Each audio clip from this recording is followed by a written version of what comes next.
Hi, I'm Jim Willoughby. Welcome to Hanging with Jay, episode 4.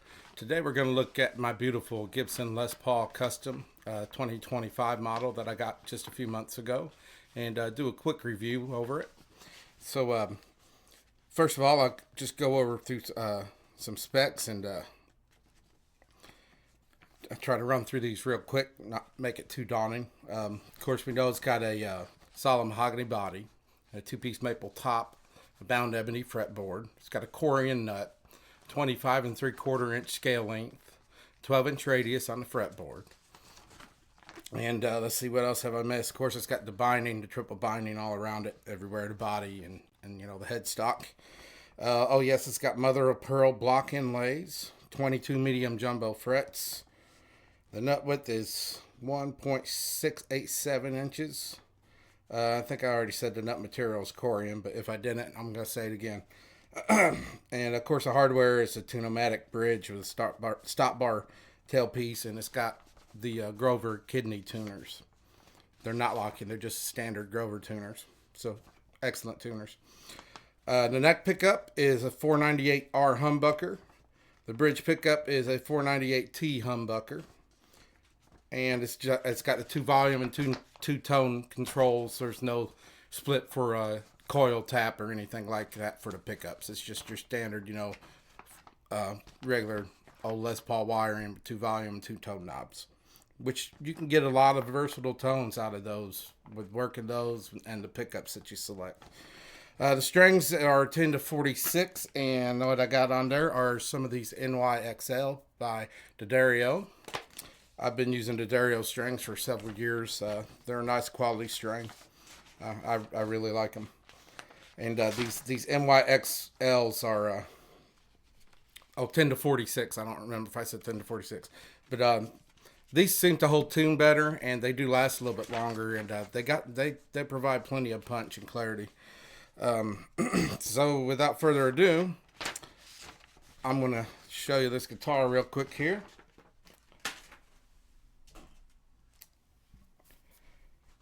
So I got an Alpine White. It's got the nitro finish that Gibson is known for, of course. I just put a new set of strings on here just about 30 minutes ago. So I think I got them stretched out enough for the video. Hopefully they stay in tune for me pretty well. Once this guitar is in tune, the strings are stretched. The tuning is great. It's solid. It stays in tune really well. The playability, effortless. The ebony fretboard. And I'd like to thank the Sweetwater guitar setup team up there at Sweetwater Music for doing a killer setup on this guitar when I ordered it.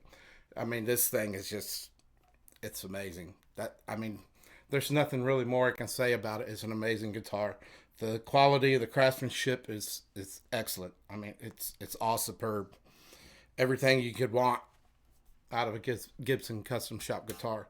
So, I'm going to go ahead and make sure it's tuned up, and I'll give you a quick demo. What I'll do is I'll start with the clean, and I'll go from the bridge pickup, both pickups, and the neck, and then I'll go through some dirty tones. I might throw a little bit of chorus on for the cleans too, just because I can.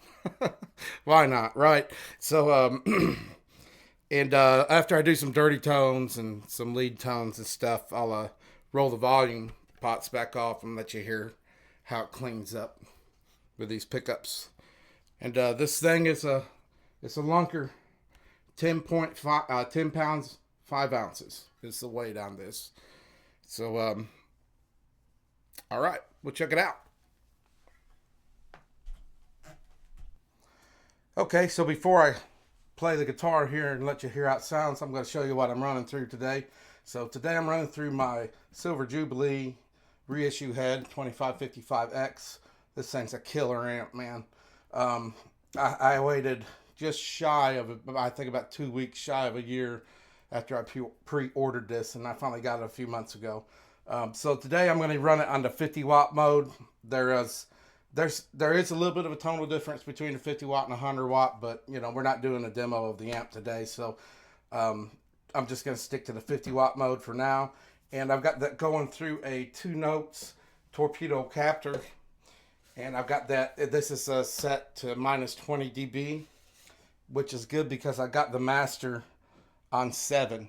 And the reason that's on 7 is because with this particular amp, I find once you get to right about 7, the amp just really opens up and it just sounds completely different than at a lower setting.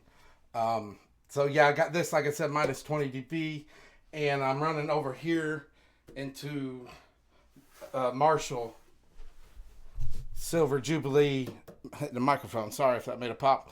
I'm running through my Marshall Silver Jubilee matching cabinet. It's a 212 cab with the Marshall Celestion Vintage 30 kind of thing, that, you know, the deal with Marshall and Celestion. It's my understanding this is basically a Vintage 30 made for Marshall, just like the, you know, the rectifier cabs here had the Vintage 30s that were made in conjunction with Mesa Boogie.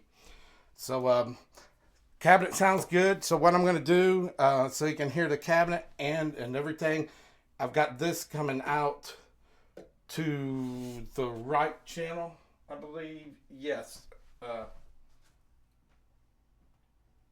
Yes, I got this pan to the right, and I'm going to move this microphone over here in front of the cabinet and pan it to the left, so you'll be able to hear the cab sim on here as well as the mic cabinet with this condenser mic here. I've got a 57 around here somewhere, but I'm just going to stick this thing in front of it so you can hear how the cabinet sounds, you know, instead of a 57 right in front of the speaker. So, all right, let's do it.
like to take a minute to thank you again for checking out my demo of my Gibson Les Paul Custom.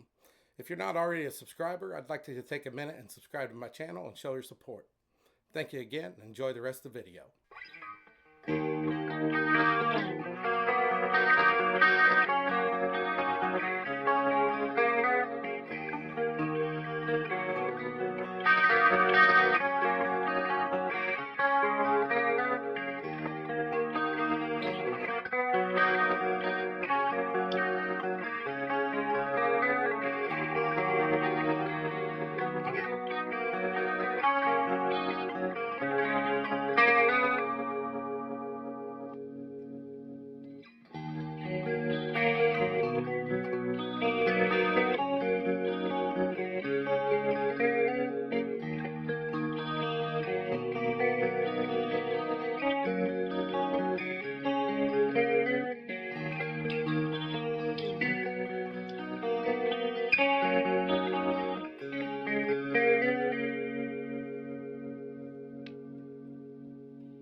Alright, now we'll try some dirty tones.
little delay on, play some lead stuff.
All right, so there you have it. I think I hope I did a quick but thorough review of the guitar and what it sounds like, and you got I guess a little bit of a demo of the Silver Jubilee and the 212 cab as well. So just one final note, I do want to say that I do own a couple custom shop Gibsons and some of the standard line, production line Gibsons. I got a 2012 Les Paul Standard with a chamber body, so it's a lot lighter than this thing. But this guitar, I love it. This thing is just, it's just phenomenal. It really is. And I mean, I can tell a difference between the custom shop level of craftsmanship and the quality. I mean, you can feel it, not just feel it and see it, and you can hear it. I mean, just everything about it. You can see the quality with it. Nothing against the standard lines. They're great guitars as well, but there's just a feel to it that these custom shop guitars have that the standard line doesn't have. So if you're looking in the market to get one of these Les Paul Customs, even if you get a used one, I would highly recommend it. If you're somebody like me who is passionate about playing music, and it's a lifelong investment, I guarantee you won't be disappointed. The price of it can certainly be justified. I mean, every time I pick it up and play it, I mean, it's just justified enough for me. This thing is just an absolutely awesome instrument. All right, I thank you again, and God bless. Have a great day.